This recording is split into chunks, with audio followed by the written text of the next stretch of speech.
श्रीमात्रे नमः। ओं नमो भगवते वासुदेवाय। शुक्लांबरधरं विष्णुं शशिवर्णं चतुर्भुजं प्रसन्नवदनं ध्यायेत् सर्वविघ्नोपशान्तये। ओं नमस्तस्मै गणेशाय ब्रह्मविद्याप्रदायिने यस्यागस्यायते नाम विघ्नसागर शोषणे। ఇలా ప్రతినిత్యం ప్రార్థించండి, దిగ్విజయంగా ముందుకు సాగండి. ప్రాతకాలంలో మేలుకుంటూనే మహాగణపతిని స్మరించండి. ప్రశాంత చిత్తంతో నిత్య కార్యక్రమాలు నిర్వర్తించండి.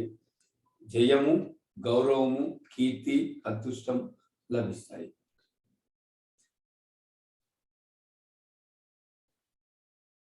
భాగవతాంతర్గత దశమ స్కందంలోని ఇవాళ ఒక 2 లీలల్ని, కృష్ణలీలని చెప్పుకోవడానికి మనము ప్రయత్నం చేద్దామండి.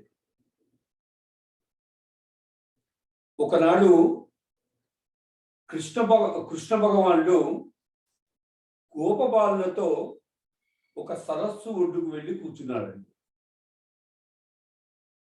ఆనాడు ఎప్పుడూ కృష్ణుడితో పాటు బలరాముడు కూడా ఉంటాడు. కానీ ఆ రోజు మటుకు బలరాముడు రాలేదండి కృష్ణుడితోటి. బలరాముడు ఇంటి దగ్గరే ఉండిపోయాడు. వీళ్ళు వెళ్ళి కూర్చున్న సరస్సు ఒక మడుగు లాంటిది అనమాట. దాన్ని కాలింది మడుగు అంటారండి. అది యమునా నదిలో ఒక అంతర్భాగం. ఈ పిల్లలందరికీ, గోపవాళ్ళందరికీ కూర్చొని మాట్లాడుకుంటున్నారు, సరదాగా ఆడుకుంటున్నారు చుట్టుపక్కల. వీళ్ళకి దాహం వేసిందండి ఆ సమయంలో. అప్పుడు వారు కాలిందిలో ఉన్న కాలింది మడుగులో ఉన్న నీళ్లు తాగారండి.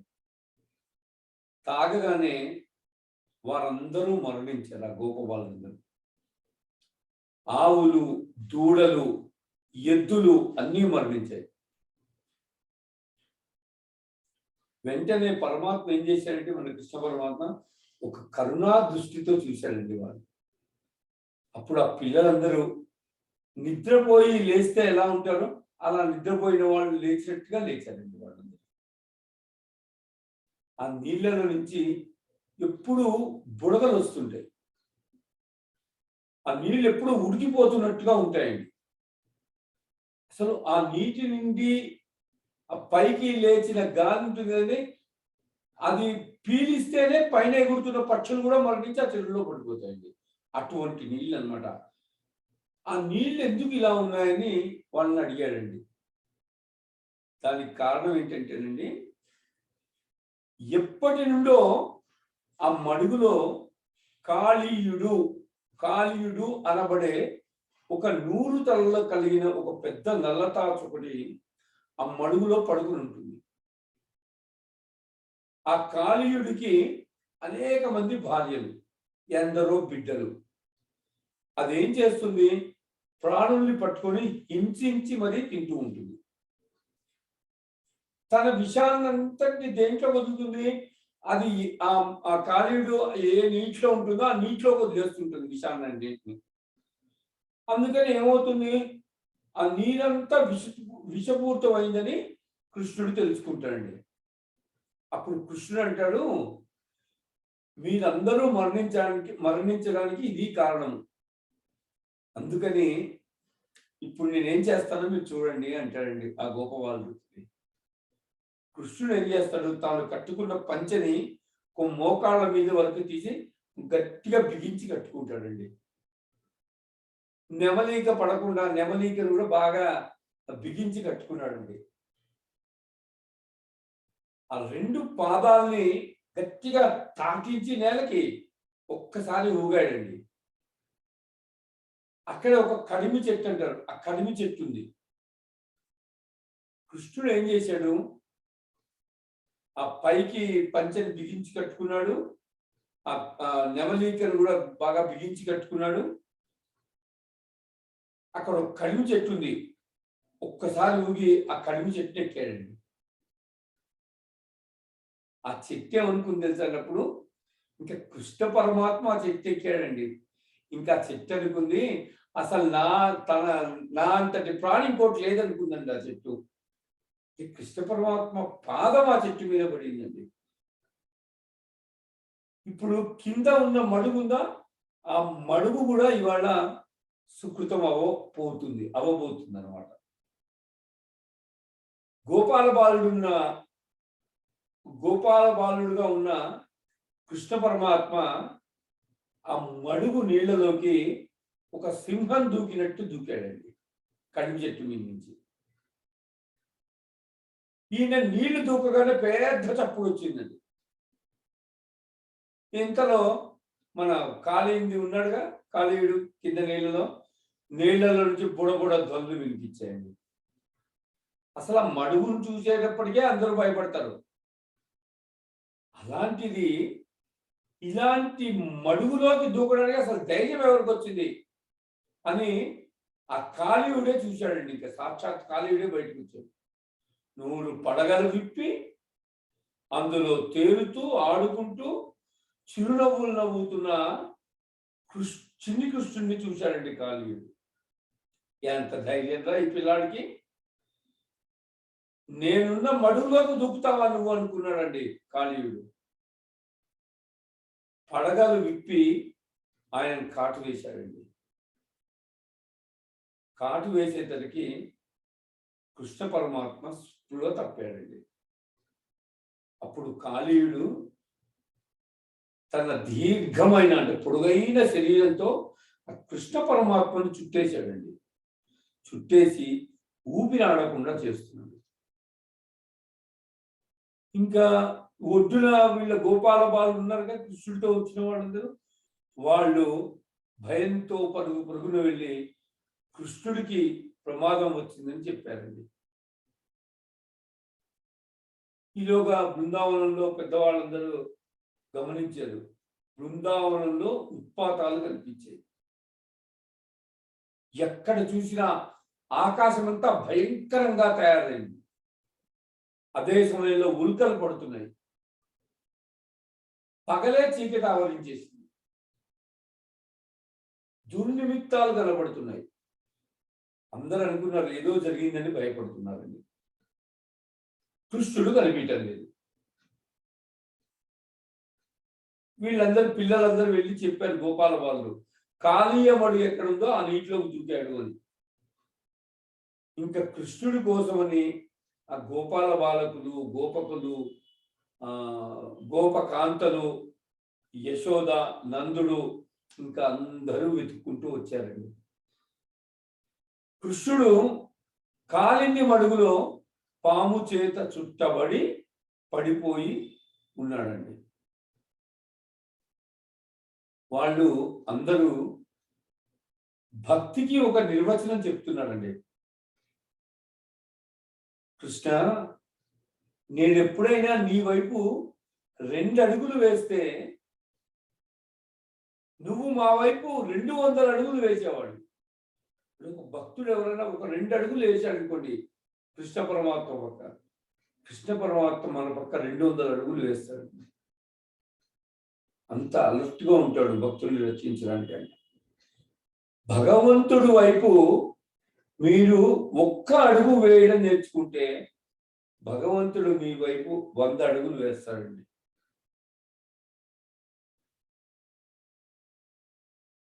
కృష్ణుడితో అంటారు, నిన్నెప్పుడైనా కృష్ణ అని పిలిస్తే చాలు ఓయ్ అని పలికేవాడివి నువ్వు. ఇవాళ మేము పిలిచినా నువ్వు పలకడం లేదు, ఏమైంది? ఎప్పుడైనా నిన్ను ముట్టుకుందాం దగ్గర వస్తే నువ్వే పరిగెత్తుకుంటూ వచ్చి మమ్మల్ని కౌగులించుకునేవాడివి. ఇవాళ నువ్వు అలా పరిగెత్తుకుంటూ రావటం లేదు కృష్ణ అని వాళ్ళందరూ బాధపడుతున్నారు. మేము నీ వంక ఒక్కసారి చూస్తే నువ్వు మా అందరి వంక ఎంతో దాక్షిణ్యంతో కృపతో చూసేవాడివి. ఇవాళ ఏమైంది? మా వంక చూడకుండా కన్నులు మూసుకొని ఈ పాము చేత చుట్టబడి పడుకొని ఉన్నావు, ఏమైంది అని కృష్ణుడిని అడుగుతారండి. మేము తలుచుకోగానే నువ్వు మమ్మల్ని తలుచుకుంటావు, అలాంటి వాడివి ఈవేళ నువ్వు మమ్మల్ని తలుచుకున్నట్టు కనపడ్డం లేదు అని అంటారు. భక్తి స్వరూపం ఏంటో ఆవిష్కరిస్తూ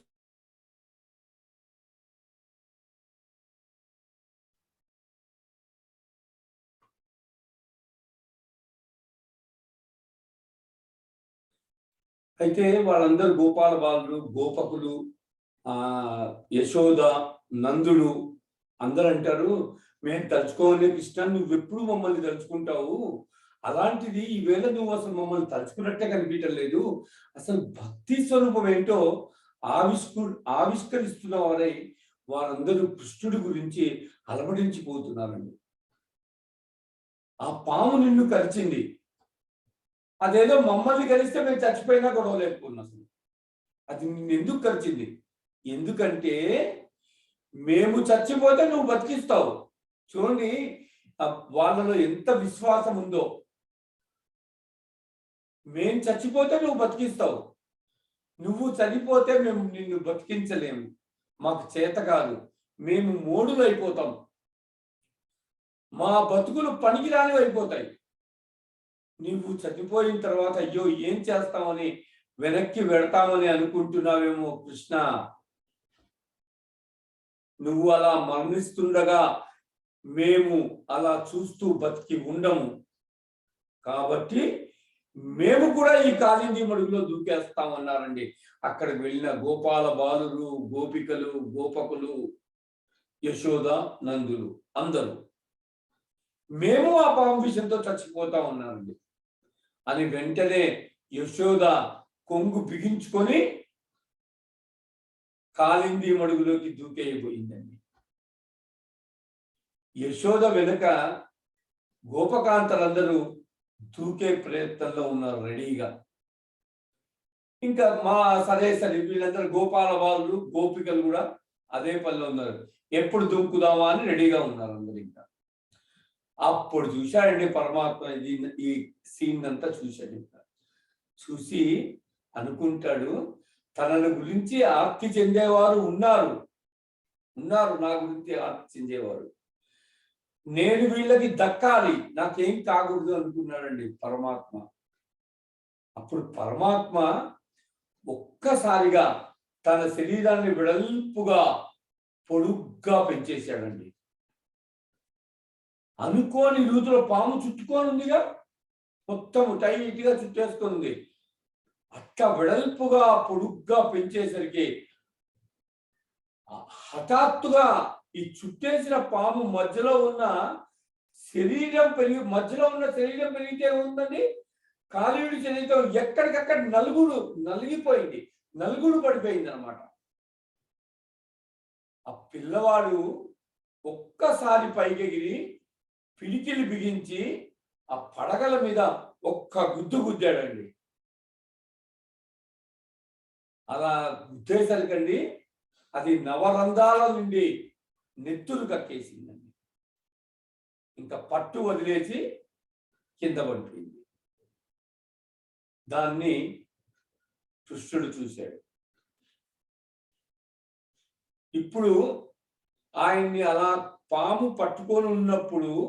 చుట్టుకొని పట్టుకున్నప్పుడు ఎవరెవరు ఏడ్చారో వారందరూ సంతోషించాలి అనుకున్నాడండి కృష్ణ పరమాత్మ. కృష్ణుడు కాళీయుని తోక పట్టుకున్నాడండి, ఎగిరి పడగల మీదకెక్కాడు. ఒక్కొక్క పడగ పైకెత్తుతుంటే దాన్ని తొక్కుతూ ఉండేవాడు. 1000 పడగలు కదా, ఒక్కొక్క పడగ పైకెత్తుతుంటే దాన్ని తొక్కుతూ ఉండేవాడు. ఒక డ్యాన్స్ చేసినట్టు ఆ పడగ మీద కాలు. ఆ పడగలు ఎట్లా ఉన్నాయండి, మన్నులతో కూడి ఉంది ఆ కాళీయుని పడగలు.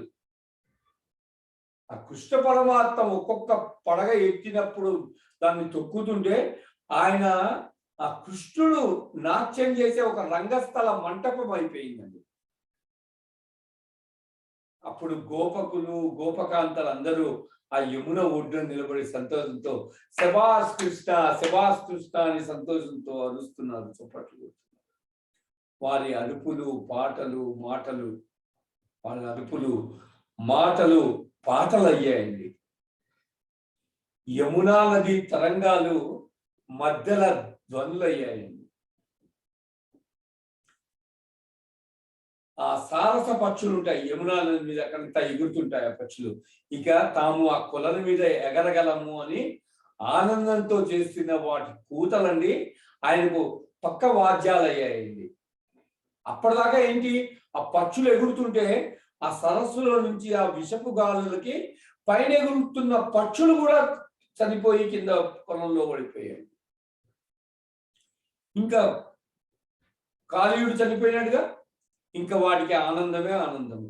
మేము ఇంకా కొలల మీద కూడా ఎగరగలము అనుకున్నాం. ప్రేక్షకులు ప్రేక్షకులుగా ఎవరు వచ్చారండి? దేవతలు. దేవతలందరూ వచ్చి ఆకాశంలో నిలబడి ఈ సంఘటనని చూస్తున్నారు. ఆయన ఆ పడగల మీద ఎక్కి తొక్కుతుంటే తలలు పగిలిపోయి లోపల ఉన్న మణులు చెల్లాచెదరైపోయినాయండి. దాని నోట్లో నుంచి నెత్తురు ధారలుగా కానీ నీటిలో పడిపోతుంది. అప్పటి వరకు విషంతో నల్లగా ఉన్న నీటిపైనండి నెత్తురు తెట్టుగా కట్టిందండి, ఒక తెట్టులా కట్టేసింది నీటి మీద. ఇంకా కాళీయుడండి ఆ శోషించిపోయాడు, ఇంకా నీటిలో పడిపోయే స్థితి వచ్చిందండి. ముందే చెప్పుకున్నాం, కాళీయుడికి చాలా మంది భార్యలు ఉన్నారు. వాళ్ళు తమ బిడ్డల్ని ఎత్తుకొని తమ ఒంటి మీద ఉన్న ఆభరణాలు చిక్కుబడి చెల్లాచెదరైపోతుండగా, కొప్పు ముడులు వీడిపోగా, పెట్టుకున్న పుష్పాలు రాలిపోతుంటే, ఒంటి మీద బట్ట కూడా సరిగా ఉందో లేదో చూసుకోకుండా పరుగు పరుగులు అక్కడికి వచ్చారండి. వచ్చి చంటి పిల్లల్ని ఏం చేశారు, కృష్ణుడి పాదాల దగ్గర పెట్టేశారు. పెట్టేసి ఆయనను ప్రార్థన చేశారు. క్రూరాత్ముల దండింపగా దారునిపై అవతరించి తనరెడి నీకి క్రూరాత్ముని దండించుట క్రూరత్వము కాదు, సాధు గుణము గుణాధ్య.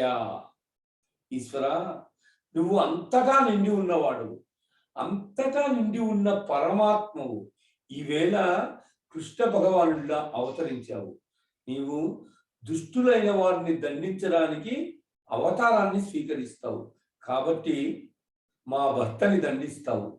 నీవు చేసిన పని తప్పని కానీ మా వారిని అలా ఇబ్బంది పెడుతున్నావు అని కాళీయుడి భార్యలనే మాట్లాడుతుంది. నువ్వు చేసిన పని తప్పని కానీ, లేదా మా వారిని అలా ఇబ్బంది పెట్టి ప్రతి పడగ మీద ఎక్కి నువ్వు నాట్యం చేసి చంపుతున్నావు అని కానీ, ఆయన తలలో నువ్వు తొక్కేస్తున్నావు అని కానీ మేము నిన్ను ఒక్క మాట కూడా అనము. కానీ కృష్ణ, నీకు ఒక్క మాట మాత్రం చెప్పదలుచుకున్నాను. ఏంటంటే, ఈ కాళీయుడు ఇంతకు పూర్వం ఎటువంటి తపస్సు చేశాడో, ఎంత కష్టకాలంలో సత్యం చెప్పాడో, ఎటువంటి గొప్ప గొప్ప పనులు చేశాడో, మహాత్ములైన వారికి కూడా దర్శనం కాని నీ పాద పద్మాలు ఈవేళ మా భర్త అంటే ఆ కాళీయుడు, వీళ్ళు కాళీయుడు భార్యలందరూ అంటున్నారు, మా భర్త తలల మీద నీ పాదాలు నాట్యం చేస్తున్నాయి కృష్ణ. అతని శిరస్సులన్నీ నీ పాదాల ధూళి చేత అలంకృతమైనాయి. ఇవాళ మా భర్త అంత పుణ్యాత్ముడు, అంత గొప్పవాడు, సృష్టిలో వేరొకడు లేడు. కృష్ణుడు భర్తను చంపుతున్నా కృష్ణుడి పాదాలు వారి భర్త పడగల మీద నాట్యం చేస్తున్నందుకు కృష్ణుని అంత పొగుడుతున్నారండి ఆ కాళీయుడి భార్యలు. అంత గొప్పవాడు సృష్టిలో మా భర్త అంత పుణ్యాత్ముడు, ఈ సృష్టిలోనే వేరొకడు లేడు. నువ్వు మాకు, నా భర్తకు అంత గొప్ప అనుగ్రహాన్ని ఇచ్చావు అని అంటున్నారండి వాళ్ళు. వాళ్ళు ఇంకా అంటారండి, లక్ష్మీదేవి నిన్ను భర్తగా పొందడానికి ఎన్ని నోములు చేసిందో, ఎన్ని వ్రతాలు చేసిందో, ఎంత తపస్సు చేసిందో. అన్ని నోములు, అన్ని వ్రతాలు, అన్ని తపస్సులు చేస్తే లక్ష్మీదేవి పొందిన వైభోగం ఏంటి? మహిళలందరికీ తొలి మహిళ ఎవరండి? మహిళా రక్తమైన లక్ష్మీదేవి నీ పాదాలకు అంటిన ఒక్క రేణువును కూడా, ఒక్క రేణువుని స్వతంత్రంగా ముట్టుకునే అధికారాన్ని పొందింది, ఒక రేణువుని. మరి మా ఆయన విషయానికి వస్తే స్వయంగా నీ పాదాలే ఆయన కళ్ళ మీద నాట్యం చేస్తున్నాయి. చూడండి వాళ్ళు ఎంత బాగా చెప్పారు. లక్ష్మీదేవి అన్ని నోములు వ్రతాలు చేసి తపస్సు చేస్తే ఒక్క రేణువుని, పరమాత్మ యొక్క ఒక్క రేణువుని పట్టుకోవడానికి అధికారం పొందింది లక్ష్మీదేవి. కానీ ఈ కాళీయుడు నీ పాదాలే ఆయన తల్ల మీద పెట్టి నాట్యం చేస్తున్నాయి. ఈవేళ లక్ష్మీదేవి కంటే మా ఆయనే గొప్పవాడని గర్వంగా చెప్పారండి కాళీయుడు వాళ్ళు చూడండి ఈశ్వరుణ్ణి ఎలా స్తోత్రం చేస్తున్నారు. ఇంకా ఇంత స్తోత్రం వారు చేస్తున్న ఈ స్తోత్రానికి ఈశ్వరుడు ప్రసన్నమై తీరాలి కదండి. మనం కూడా స్తోత్రాలు చేస్తుంటాం. ఎలా చేస్తామో మీ అందరికీ తెలుసు. అవశ్యాని శరీరాన్ని, అవశ్యాని శరీరాన్ని, అందరి డబ్బులు నాకే రాని. ఇక ఎవరి దగ్గర ఉండదు డబ్బులు, అందరి డబ్బులు మనకే రాని పూజ చేస్తున్నాం. ఊళ్ళో వాళ్ళంతా వాళ్ళ డబ్బు అంతా వీడికే వచ్చేయాలి. ఇవి మనలో కొందరు చేసే స్తోత్రాలు. లక్ష్మీదేవి పొందని వైభోగాన్ని ఈవేళ మా భర్త పొందాడండి. ఇంత గొప్ప తపస్సు చేశాడు. దయచేసి మా మనవిని కూడా నువ్వు వినాలి కృష్ణ అని వాళ్ళందరూ అంటారండి. ఓం నమో భగవతే వాసుదేవాయ. తదుపరి భాగంలో